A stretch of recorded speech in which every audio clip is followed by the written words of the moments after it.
Assalamualaikum warahmatullahi wabarakatuh. Perkenalkan, nama saya Istijabah Anggit Bintang Prasasti dari kelas 2 PAIG.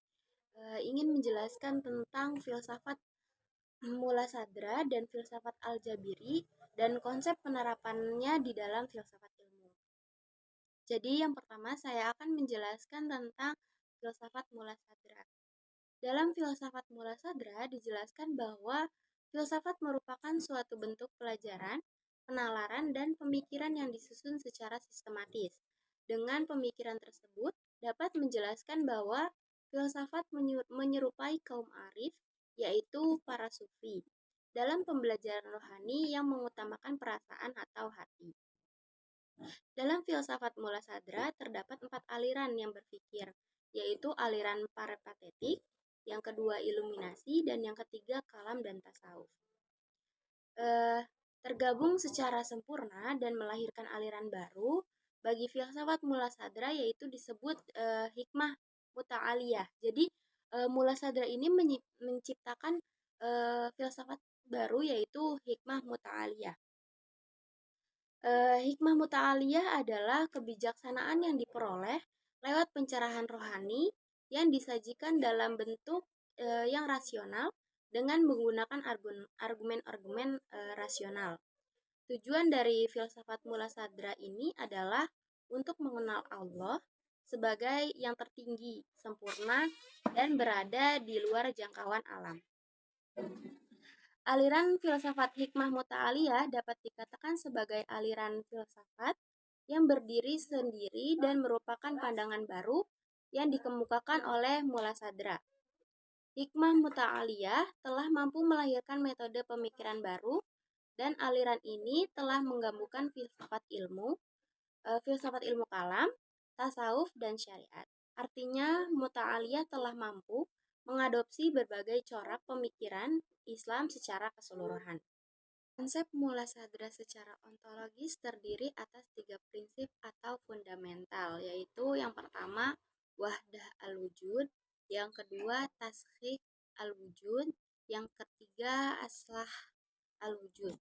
Mula Sadra mempunyai pandang filosofis terutama dalam bidang ontologi dan epistemologi yang memiliki karakter yang kuat pada tipe integrasi, meskipun secara eksplisit ia tidak pernah membahas secara langsung hubungan sains dan agama. Penjelasan Mula Sadra tentang wahdah al-wujud ini tampaknya ia telah mengadopsi dari ajaran Suhrawardi al-Maktul tentang cahaya. Menurutnya, cahaya pada hakikatnya adalah satu, tetapi ia menjadi berbeda-beda tingkat dan integritasnya beda tingkat. Dengan demikian, konsep wahdah al-wujud ini Mula Sadra dapat dijadikan sebagai basis integrasi ilmu, terutama bidang status ontologis objek-objek penelitiannya. Oleh karena itu, mereka pada dasarnya satu dan sama.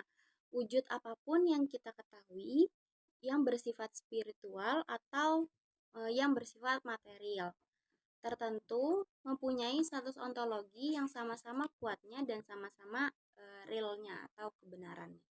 Selanjutnya yaitu epistemologi filsafat Mula Sadra.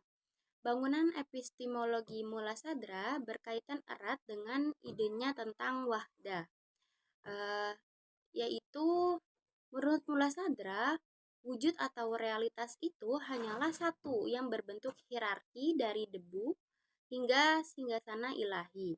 Tuhan sendiri adalah wujud yang mutlak yang menjadi titik permulaan bagi eksistensi, di mana mata rantai wujud bergerak secara konstan menuju titik permulaan.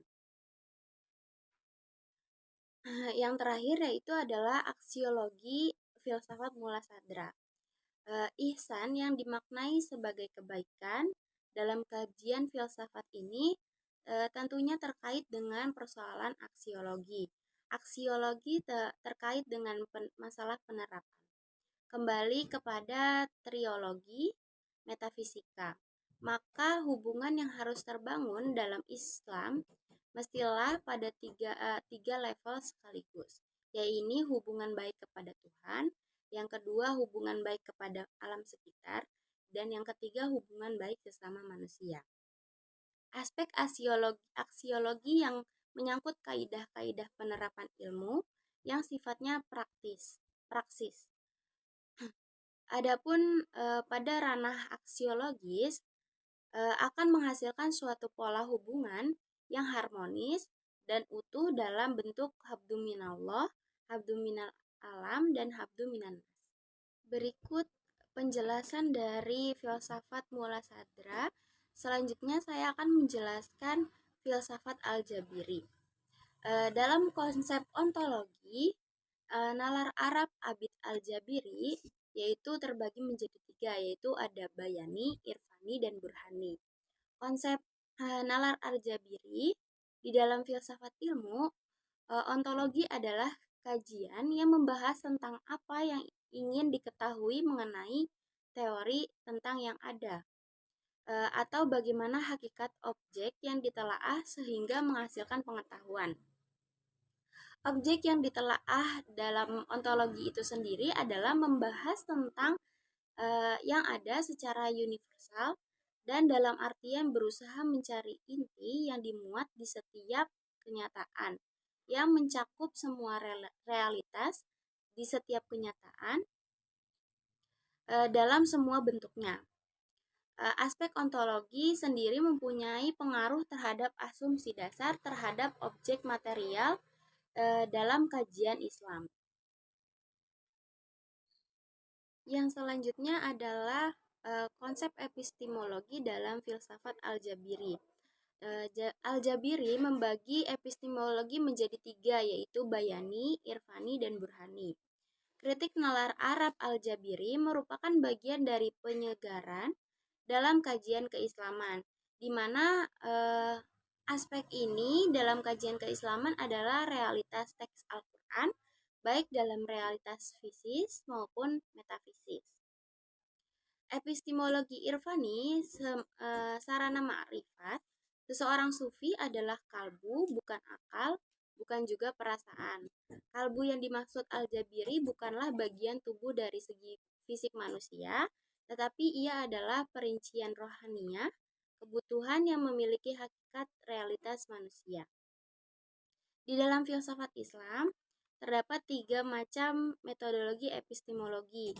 Tadi kan di ontologi juga terbagi menjadi 3, yaitu bayani, irfani, dan burhani.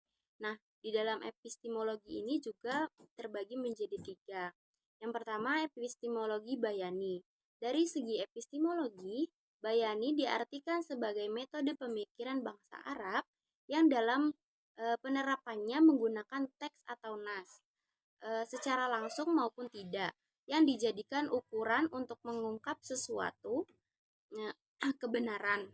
Menurut ilmu usul fikih, sumber yang digunakan dalam konsep epistemologi bayani ini adalah Al-Quran dan Al-Hadis. Selanjutnya yaitu epistemologi irfani. Menurut pandangan Al-Jabiri, irfani dapat dibagi menjadi 2 kategori. Yang pertama yaitu teori sikap dan teori hidup. Irfani sebagai sikap adalah cara pandang seseorang terhadap dunia secara general sebagai sebuah sikap. Irfani selalu ingin lepas dari dunia nyata atau alam waqi, menuju dunia akal yang independen. Jika bayani bersumber dari teks-teks, maka irfani bersumber dari kasyaf, yaitu terkuaknya setiap rahasia tentang hakikat Tuhan. Yang selanjutnya yaitu epistemologi burhani. Al-Jabiri mengartikan bahwa Al-Burhan sebagai Al-Hujjah, Al-Fasihah, Al-Bayaniyah, yaitu argumentasi yang kuat dan jelas. Istilah tersebut digunakan sebagai satu pengertian khusus yang merujuk pada suatu metode berpikir berdasar pada pandangan dunia tertentu yang sumbernya berasal dari intelektual manusia. Karena nalar burhani berpedoman pada rasio akal yang diungkapkan melalui dalil-dalil logika saja. Selanjutnya yaitu aksiologi. Filsafat Al-Jabiri dalam konsep aksiologi ini terbagi menjadi tiga, yaitu ada Bayani, Irfani, dan Burhani. Aksiologi adalah salah satu cabang dalam filsafat yang membahas tentang nilai sebagai imperatif dalam penerapan ilmu pengetahuan jika dikaitkan dengan epistima-epistima Al-Jabiri, baik Bayani, Irfani maupun Burhani, arah yang dilakukan oleh Al-Jabiri adalah melakukan kritik epistemologi kepada bangunan tradisi Arab Islam yang sudah mengakar. Dia mengkaji kembali sejarah budaya Arab Islam dan menganalisis nalar Arab. Hal tersebut tidak lain karena peradaban Arab adalah tempat berkembangnya Islam sekaligus lahirnya Islam. Sehingga Al-Jabiri menganalisis latar belakang sosiopolitik dalam proses perumusan dan terbentuknya nalar Arab. Mungkin cukup sekian yang dapat saya sampaikan tentang filsafat Mula Sadra dan filsafat Al-Jabiri dan konsep penerapannya dalam filsafat ilmu.